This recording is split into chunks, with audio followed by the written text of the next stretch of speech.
जगमोहन साहू उर्फ जग्गू दीवान, हम उस शख्स की चर्चा करने वाले हैं, उस वीर की चर्चा करने वाले हैं जिसका नाम मात्र से ही दुश्मन थर थर कांपने लगते थे, दुश्मनों के रोंगटे खड़े हो जाते थे। तो नमस्कार दोस्तों, स्वागत आप सभी का हमारे इस YouTube चैनल में। मैं हूं आपके साथ आपका छोटा भाई शुभम साहू। आप में से बहुत कम लोग जग्गू दीवान उर्फ जगमोहन साहू के बारे में जानते होंगे, लेकिन इस वीडियो के लास्ट तक आप बने रहिए और लास्ट तक बने रहने के बाद आपका भी सीना गर्व से 56 इंच का हो जाएगा कि आप उस देश में पैदा लिए जहां पर जगमोहन साहू उर्फ जग्गू दीवान जैसे वीर पैदा लिए थे। तो कहानी की शुरुआत होती है झारखंड से।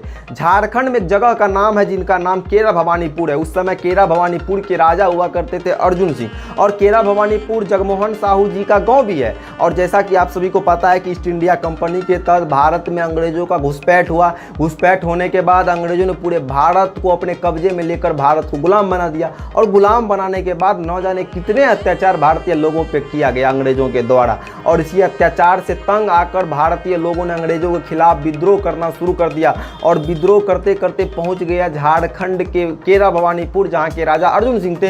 हालांकि अर्जुन सिंह जो राजा थे वहां के, उन्होंने अंग्रेजों के खिलाफ प्रोटेस्ट भी किया, अंग्रेजों का विरोध भी किया, लेकिन राजा अर्जुन सिंह अंग्रेजों के सामने ज्यादा देर तक टिक नहीं पाए और अपने हाथ खड़े कर दिया और बोले कि हमसे अब न हो पाएगा। और राजा अर्जुन सिंह ने जैसे ही कहा कि अब हमसे न हो पाएगा, तो राजा अर्जुन सिंह के राज्य से एक व्यक्ति बाहर निकल के आया जिनका नाम जगमोहन साहू उर्फ जग्गू दीवान था। उन्होंने राजा जी को कहा कि राजा जी आपसे न हो पाएगा तो सारा जिम्मा हमारा ऊपर सौंप के उसके बाद हम बताते हैं कि वो अंग्रेज किस मिट्टी का बना और हम किस मिट्टी के बने। और जगमोहन साहू के बातों पर विश्वास करते हुए राजा अर्जुन सिंह ने सारा विद्रोह का जिम्मा जगमोहन साहू के ऊपर सौंप दिया। उसके बाद जगमोहन साहू के द्वारा आदिवासी समाज को लेकर एक टीम की स्थापना किया गया, और टीम बनाने के बाद गिनती हुआ, उल्टा गिनती शुरू हुआ अंग्रेज का, और ऐसा दांत खट्टा किया, ऐसा दांत खट्टा किया अंग्रेजों का कि हम यहाँ पे आपको बता नहीं सकते। और एक उदाहरण से आप समझिए कि जगमोहन साहू के बाजुओं में कितना बल था। जगमोहन साहू के तीर और धनुष से जब बाण निकलता था तो अंग्रेज के हेलमेट को छेदते हुए अंग्रेजों का भेजा बाहर कर देते थे। इतना बाजू में बल था हमारे जगमोहन साहू के। लेकिन कहते हैं ना कि घर का भेदी लंका ढाए, और यही बात हुआ जगमोहन साहू के साथ। जगमोहन साहू जब अंग्रेजों के खिलाफ विद्रोह करते करते इधर उधर रहते थे, और उसी क्रम में जगमोहन साहू एक दिन पहुंचे चक्रधरपुर पुरानी बस्ती बलिया घाट जो झारखंड में ही मौजूद है। वहां पर जगमोहन साहू रात को ठहरे हुए थे,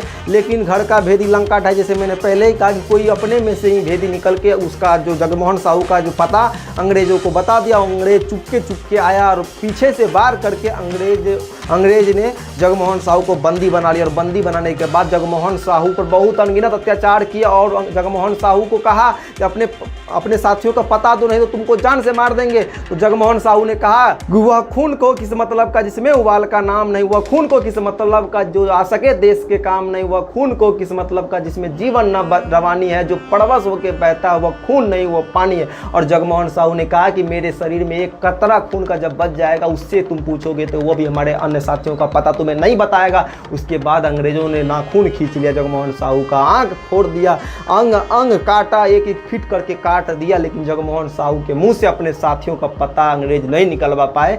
हम उस वीर धरती पर पैदा लिए हैं, उस भारत धरती पर पैदा लिए हैं जहां पर जगमोहन साहू जैसे वीर पैदा लिए हैं। नमन है जगमोहन साहू को, और जगमोहन साहू जिस धरती पर पैदा लिए हैं। और आखिरकार जगमोहन साहू को 10 नवंबर की रात 1858 ईस्वी में उनका हत्या अंग्रेजों द्वारा कर दिया गया। लेकिन अंग्रेजों के आगे जगमोहन साहू नहीं झुके।